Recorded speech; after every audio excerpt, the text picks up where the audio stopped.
नमस्कार मित्रांनो, मी सागर घालमे माझ्या स्पर्धा गुरु या यूट्यूब चॅनलमध्ये तुम्हा सर्वांचं मनपूर्वक स्वागत करतो. मित्रांनो, कोरोनाच्या पार्श्वभूमीवरती आयोगानं सर्वच परीक्षा पुढे ढकललेल्या होत्या आणि आता आयोगानं 13 सप्टेंबर 2020 रोजी राज्यसेवेची पूर्वपरीक्षा घेण्याचं निश्चित केलेलं आहे. त्यामुळे मित्रांनो, आजच्या व्हिडिओच्या माध्यमातून आपण राज्यसेवा पूर्वपरीक्षेचं स्वरूप आणि अभ्यासक्रम नेमकं काय आहे हे जाणून घेणार आहोत. कोणत्याही परीक्षेची पूर्वतयारी करण्यापूर्वी आपल्याला त्या परीक्षेचं स्वरूप आणि अभ्यासक्रम माहिती असणं आवश्यक आहे. ज्या मित्रांनी यापूर्वी परीक्षा दिलेल्या आहेत त्यांना हे स्वरूप माहिती आहे. मात्र जे या 2020च्या पूर्वपरीक्षेला पहिल्यांदाच अपीअर होत आहेत किंवा भविष्यामध्ये राज्यसेवेला सामोरं जाणार आहेत, अशा सर्व विद्यार्थी मित्रांसाठी आजचा हा व्हिडिओ यातील माहिती नक्कीच उपयुक्त ठरणारी आहे. त्यामुळे आजचा व्हिडिओ सुरुवातीपासून शेवटपर्यंत काळजीपूर्वक पहा.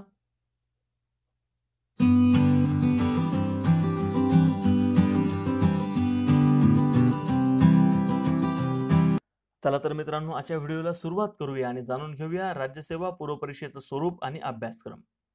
राज्यसेवा पूर्वपरीक्षेमध्ये 2 पेपर आपल्याला द्यायला लागतात. दोन्हीही पेपर उमेदवारांसाठी कंपल्सरी आहेत, अनिवार्य आहेत, द्यावेच लागतात. दोन्ही पेपर हे प्रत्येकी 200 गुणांचे असतात आणि दोन्ही पेपरसाठी देण्यासाठी आपल्याला प्रत्येकी 2 तासांचा कालावधी दिलेला असतो. दोन्ही पेपरमध्ये वस्तुनिष्ठ आणि बहुपर्यायी प्रश्नांचा समावेश असतो आणि हे जे प्रश्न आहेत ते मराठी आणि इंग्रजी भाषेमधून विचारलेले असतात. आता पेपर 1 जो आहे तो सामान्य ज्ञानावरती आधारित आहे आणि हा जो पेपर आहे पदवीपर्यंतच्या अभ्यासक्रमाचा यासाठी विचार केला जातो. पेपर 2 जो आहे त्याला आपण सीसॅट म्हणतो. सीसॅट म्हणजे सिव्हिल सर्व्हिसेस ॲप्टिट्यूड टेस्ट. हे जे काही उमेदवार आहेत, आता क्लास 1 अधिकारी होणार आहेत आणि क्लास 1 अधिकारी होण्यासाठी ही पेपर त्या ठिकाणी घेतली जाणारी ही टेस्ट आहे. आता ही पूर्वपरीक्षा आहे. यानंतर मग मुख्य परीक्षा आहे, मुलाखत आहे, तो वेगळा कार्यक्रम आहे. तेही आपण स्वतंत्र व्हिडिओच्या माध्यमातून जाणून घेणारच आहोत. हा जो काही पेपर 2 आहे सीसॅट, हा का आहे तर हे जे काही भावी अधिकारी आहेत त्यांची बौद्धिक क्षमता जी आहे, संवाद कौशल्य आहे, निर्णय क्षमता आहे, ही तपासण्यासाठी हा पेपर असतो. मग आता पुढे आपण या पेपरचं अभ्यासक्रम पाहूया. मग या अभ्यासक्रमामधील जे मुद्दा क्रमांक 1 ते 5 आहेत ते पदवीपर्यंतच्या अभ्यासक्रमावरती आधारित आहेत. जो मुद्दा क्रमांक 6 आहे तो 10वी पर्यंतच्या अभ्यासक्रमावर आधारित आहे आणि मुद्दा क्रमांक 7 जो आहे तो 10वी किंवा 12वी पर्यंतच्या अभ्यासक्रमावरती आधारित आहे. आता प्रत्यक्षात आपण पेपर 1 आणि पेपर 2चं अभ्यासक्रम आता जाणून घेऊया. पहिल्यांदा पेपर 1. पेपर 1 मध्ये 100 प्रश्न विचारले जातात. प्रत्येक प्रश्न हा 2 गुणांसाठी असतो. अशा 200 गुणांचा हा पेपर आहे. पहिला जो विषय आहे तो आहे चालू घडामोडी, करंट अफेअर्स. मग या अंतर्गत राज्य पातळीवरील, राष्ट्रीय, आंतरराष्ट्रीय पातळीवरील महत्त्वाच्या, मग राजकीय असतील, आर्थिक असतील, सामाजिक असतील, सांस्कृतिक असतील, विज्ञान विषयक, संरक्षण विषयक, पर्यावरण विषयक, साहित्यिक विषयक किंवा इतर ज्या काही संकीर्ण घडामोडी आहेत त्यावरती आधारित हे प्रश्न विचारले जातात. दुसरा जो काही घटक आहे किंवा विषय आहे तो म्हणजे इतिहास. या अंतर्गत भारताचा जो इतिहास आहे, मग आधुनिक भारताच्या इतिहासावरती जास्त प्रश्न असतात, मात्र मध्ययुगीन आणि प्राचीन भारतावरती सुद्धा प्रश्न विचारले जातात आणि महाराष्ट्राच्या विशेष संदर्भासह भारताच्या इतिहासावरती प्रश्न असतात. त्यानंतर राष्ट्रीय चळवळ जी आहे, मग त्यामध्ये मग 1857चा उठाव आहे, नंतर क्रांतिकारकांच्या वेगवेगळ्या चळवळी आहेत किंवा राष्ट्रीय सभेच्या माध्यमातून भारताला स्वतंत्र करण्यासाठी जे काही ते 3 कालखंड आहेत, ज्यामध्ये मग मवाळ कालखंड आहे, जहाल युग आहे किंवा मग गांधी युग आहे. या दरम्यान जे काही महत्त्वाच्या घटना घडलेल्या आहेत किंवा मग जे काही व्हाईसरॉय इंग्रजांचे अधिकारी आहेत, यावरती आधारित प्रश्न विचारले जातात. तिसरा जो काही विषय आहे तो म्हणजे भूगोल. या अंतर्गत महाराष्ट्राचा, भारताचा आणि जगाचा भौतिक, सामाजिक आणि आर्थिक भूगोलावरती आधारित प्रश्न असतात. पुढचा जो विषय आहे तो आहे राज्यशास्त्र. या विषयाअंतर्गत महाराष्ट्राची व भारताची राज्यव्यवस्था, शासन पद्धती, मग यामध्येच राज्यघटना, राजकीय व्यवस्था, पंचायती राज, नागरिक शासन व्यवस्था, स्थानिक शासन व्यवस्था, सार्वजनिक धोरणं, हक्कांचे प्रश्न आणि त्याचबरोबर जे काही सध्या अलीकडच्या कालावधीमध्ये संसदेच्या माध्यमातून जे काही वेगवेगळे कायदे केलेले असतात, त्या कायद्यांची वैशिष्ट्य किंवा घटना दुरुस्त्या किंवा विधिमंडळामधून प्रत्येक राज्यांनी केलेले महत्त्वाचे कायदे, यावरती आधारित प्रश्नांचा समावेश या विषयाअंतर्गत असतो. त्यानंतर पुढचा जो काही विषय आहे तो आहे अर्थशास्त्र. अर्थशास्त्राअंतर्गत आर्थिक व सामाजिक विकास, शाश्वत विकास, दारिद्र्य, लोकसंख्याशास्त्र, सामाजिक क्षेत्रातील उपक्रम, त्याचबरोबर जे काही महत्त्वाच्या अर्थक्षेत्रातील संस्था आहेत, उदाहरणार्थ सर्वोच्च बँकिंग जी आहे आपली RBI किंवा जे बँकांचं विलिनीकरण होतं किंवा जे काही नीती आयोग आहे, नीती आयोगापूर्वी ज्या काही पंचवार्षिक योजना होत्या त्या पंचवार्षिक योजनांची उद्दिष्ट, त्या अंतर्गत सुरू झालेल्या योजना किंवा अलीकडच्या कालावधीमध्ये केंद्र आणि राज्य सरकारनं सुरू केलेल्या वेगवेगळ्या महत्त्वाच्या योजना, त्या योजनांची उद्दिष्ट, टार्गेट्स जे आहेत किंवा जे फलनिष्पत्ती काय झालेली आहे, परिणाम काय झालेले आहेत, किंवा केंद्राचं आणि राज्याचं जे काही अर्थसंकल्प आहे, बजेट, त्या बजेटची महत्त्वाची जी काही आकडेवारी आहे यावरती आधारित प्रश्न या घटकाअंतर्गत विचारले जातात. पुढचा विषय आहे तो म्हणजे पर्यावरणशास्त्र. या अंतर्गत पर्यावरणातील समस्या, जैवविविधता, हवामान बदल आणि जे काही वेगवेगळे वादळं येतात, त्याचबरोबर जे काही राष्ट्रीय उद्यानं आहेत, अभयारण्य आहेत, वनं आहेत, किंवा पाठीमागे आता भारतीय वन विभागानं वनांचं सर्वेक्षण केलं, त्याचे जे काही अहवाल असतील, अशा अहवालांवरती आधारित प्रश्न या विषयाअंतर्गत विचारले जातात. आणि शेवटचा विषय आहे तो म्हणजे सामान्य विज्ञान. मित्रांनो, असे एकूण 7 महत्त्वाचे घटक आहेत किंवा विषय आहेत, त्यावरती आधारित 100 प्रश्न विचारले जातात. शक्यतो प्रत्येक विषयावरती आधारित 15 प्रश्नांचा समावेश असतो. कधी कधी आता बऱ्याच वेळेला पर्यावरणावरती 10 प्रश्न असतात. अशा पद्धतीने एखाद्या विषयावरती ते प्रमाण जे आहे ते कमी जास्त होऊ शकतं. मात्र जास्तीत जास्त 15 प्रश्न, कमीत कमी 10 प्रश्न एखाद्या विषयाला, अशा पद्धतीनं 100 प्रश्न या 7 विषयांवरती आधारित विचारले जातात. आता पुढचा जो काही पेपर आहे, ज्याला आपण सीसॅट म्हणतो, या सीसॅट बद्दल आता आपण माहिती जाणून घेऊया. जे काही मानसिकता आहे, बौद्धिकता आहे, संवादाचं कौशल्य आहे, इतर ज्या काही गोष्टी आहेत, निर्णय क्षमता आहे, हे तपासण्यासाठी हा सीसॅट पेपर आपण घेतोय. कारण की हे अधिकारी आहे जे क्लास 1 किंवा क्लास 2, वर्ग 1 वर्ग 2 चे अधिकारी होणार आहे. त्याच्यामुळे ही क्षमता तपासण्यासाठी आयोगानं हा पेपर आता सुरू केलेला आहे. 80 प्रश्न आहेत. प्रत्येक प्रश्न 2.5 गुणांसाठी आहे आणि 200 गुणांचा हा पेपर आहे.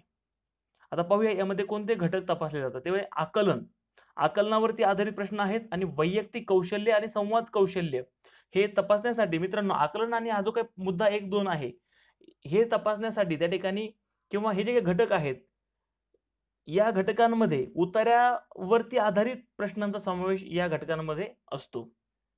त्यानंतर पुढे आहे ते म्हणजे बुद्धिमापन चाचणीवरती आधारित तार्किक तर्क आणि विश्लेषणात्मक क्षमता, logical reasoning and analytical ability, यावरती आधारित प्रश्न असतात. मग या अंतर्गत शब्दसंग्रह, विधान युक्तिवाद, विधान गृहीतक, विधान निष्कर्ष, परिस्थिती प्रतिक्रिया, कारण आणि परिणाम, विश्लेषणात्मक तर्क, जसं की आपण पाहूया वेन आकृत्या असतात, त्यावरती दिलेले विधानं असतात आणि निष्कर्ष आपल्याला काढायचा असतो. अशा स्वरूपाचे प्रश्न या घटकाअंतर्गत विचारले जातात. त्यानंतर पुढे आहे ते म्हणजे निर्णय निर्धारण आणि समस्येचं निराकरण, decision making and problem solving. 12.5 गुणांचा हा घटक आहे. 5 प्रश्न यावरती विचारले जातात आणि हा एक वैशिष्ट्यपूर्ण असा घटक आहे. ते पुढे मी तुम्हाला सांगणारच आहे. जसं तुम्ही जर एखाद्या पदावरती आहात आणि त्या विभागामध्ये, तुमच्या विभागामध्ये जर एखादी समस्या उद्भवली, तर तुम्ही त्या ठिकाणी अधिकारी म्हणून, त्या संस्थेचे पदाधिकारी म्हणून, प्रमुख व्यक्ती म्हणून काय निर्णय घ्याल? आणि मग असे स्वरूपाचे प्रश्न, 5 प्रश्न या घटकावरती आधारित असतात. पुढे आहे ते म्हणजे सामान्य बौद्धिक क्षमता, जनरल मेंटल ॲबिलिटी, बुद्धिमापनाचाच हा एक घटक. या अंतर्गत समानता, अंक अक्षर मालिका, कोडिंग डिकोडिंग, नातेसंबंध, दिशा, बसण्याची व्यवस्था, गणिती क्रिया, संख्या, क्रमवारी आणि वेळ इत्यादी उपघटकांवरती आधारित प्रश्न विचारले जातात. पुढे आहे ते म्हणजे अंकगणित. अंकगणिताअंतर्गत मूलभूत संख्या, संख्यांचे प्रकार, माहितीचं पृथक्करण, या अंतर्गत चार्ट, आलेख, टेबल, चित्रलेखावरती प्रश्न असतात. याचबरोबर लसावी आणि मसावी, सरलीकरण, वर्गमूळ, घनमूळ, सरासरी, भागीदारी, शेकडेवारी, सरळ व्याज, चक्रवाढ व्याज, नफा व तोटा, वेळ आणि काम, त्यानंतर वेळ, वेग आणि अंतर, कॅलेंडर आणि घड्याळ, संभाव्यता, बीजगणित, भूमिती संकल्पना इत्यादी उपघटकांवरती आधारित प्रश्न अंकगणितामध्ये विचारले जातात. आणि शेवटचा घटक आहे तो म्हणजे 2 उतारे असतात, एक मराठीचा असतो आणि एक इंग्रजीचा. मराठी आणि इंग्रजी भाषेचं आकलन कौशल्य तपासण्यासाठी 2 उतारे दिलेले असतात, ज्या अंतर्गत वाक्प्रचार, म्हणी, समानार्थी, विरुद्धार्थी शब्द आणि काही प्रश्न, अशा पद्धतीनं प्रत्येकी 5-5 प्रश्न या दोन्ही उतार्यांवरती असतात. असा हा 10 गुणांचा घटक आहे. 10 प्रश्नांचा म्हणजे 25 गुणांचा हा घटक आहे. अशा पद्धतीनं सीसॅट पेपर 2 मध्ये हे 7 घटकांवरती आधारित 80 प्रश्न विचारले जातात. आता हे जे दोन्ही पेपर आहेत, आता हा जो काही दुसरा पेपर आहे याचं थोडंसं अजून अनालिसिस आपण करूया. 40 प्रश्न हे उतारांवर आधारित असतात. मग ते आकलन, संवाद कौशल्य जे काही तपासायचं आहे किंवा हे जे काही तर्क वगैरे आहे ते तपासण्यासाठी 40 प्रश्न उतारांवरती आधारित विचारले जातात. आणि हे जे उतारे आहेत मराठीमध्ये पण असतात आणि इंग्रजीमध्ये पण त्याचं भाषांतर केलेलं असतं. 10 प्रश्न जे आहेत ते उतार्यांवर आधारित असतात. मात्र हे उतारे जे आहेत यांचं भाषांतर नसतं. 5 प्रश्नांसाठी मराठीचं उत्तर असेल, त्याचं भाषांतर नसणार आणि 5 प्रश्न इंग्रजीवरती विचारले जातील. मराठी आणि इंग्रजीचं ज्ञान त्या ठिकाणी तपासण्यासाठी हे 10 प्रश्न जे आहेत ते विचारले जातात, मात्र याचं भाषांतर नसतं. 25 प्रश्न हे अंकगणित आणि बुद्धिमत्ता चाचणीवरती आधारित आहेत आणि 5 प्रश्न हे decision making and problem solving वरती आधारित असतात. आता काही सूचना आहेत दोन्ही पेपरशी संबंधित. मराठी आणि इंग्रजी आकलन कौशल्य तपासण्यासाठी दिले जाणारे उतार्यांचे भाषांतर दिलेले नसेल. त्यानंतर सर्व प्रश्न हे वस्तुनिष्ठ आणि बहुपर्यायी स्वरूपाचे असतील. दोन्ही पेपर देणं परीक्षार्थीला उमेदवाराला अनिवार्य आहे. एक पेपर दिला, दुसरा पेपर दिला नाही तर तुमचा पेपरही तपासला जाणार नाही आणि तुम्हाला अपात्र घोषित केलं जाईल. दोन्ही पेपरला निगेटिव्ह मार्किंग सिस्टीम आहे. 1/3 3 प्रश्न जर तुमचे चुकले तर तुमच्या एका बरोबर आलेल्या प्रश्नाचे गुण त्या ठिकाणी मायनस केले जातील. त्या ठिकाणी 1/3 एवढी ही जी काही निगेटिव्ह मार्किंग सिस्टीम आहे. त्याचबरोबरीनं निगेटिव्ह मार्किंग मध्ये जो काही पेपर 2 आहे त्यातले काही घटक हे अपवाद आहेत. Decision making and problem solving हा जो काही सीसॅट मधला घटक आहे, या प्रश्नांना निगेटिव्ह मार्किंग नाही. याला निगेटिव्ह मार्किंग नाही. म्हणजे पेपर 2 जो आहे 80 प्रश्नांचा, त्यातील फक्त 75 प्रश्नांनाच निगेटिव्ह मार्किंग आहे. 5 प्रश्नांना डिसिजन मेकिंगच्या प्रॉब्लेम सॉल्व्हिंगच्या त्या ठिकाणी निगेटिव्ह मार्किंग नाही. मग इथं कसं आहे, मी अचूक उत्तर त्या पर्यायापैकी नोंदवलं तर तुम्हाला 2.5 गुण मिळतील. तुम्ही जर एकदम चुकीचं उत्तर नोंदवलं तर 0 गुण आणि 2 जे पर्याय आहेत त्यामध्ये तुम्हाला 1 गुण किंवा 1.5 गुण सुद्धा मिळू शकतो. म्हणजे 0, 1, 1.5 आणि 2.5 अशा पद्धतीनं 4 पर्यायांपैकी सर्वात अचूक पर्यायाला 2.5 गुण मिळतील.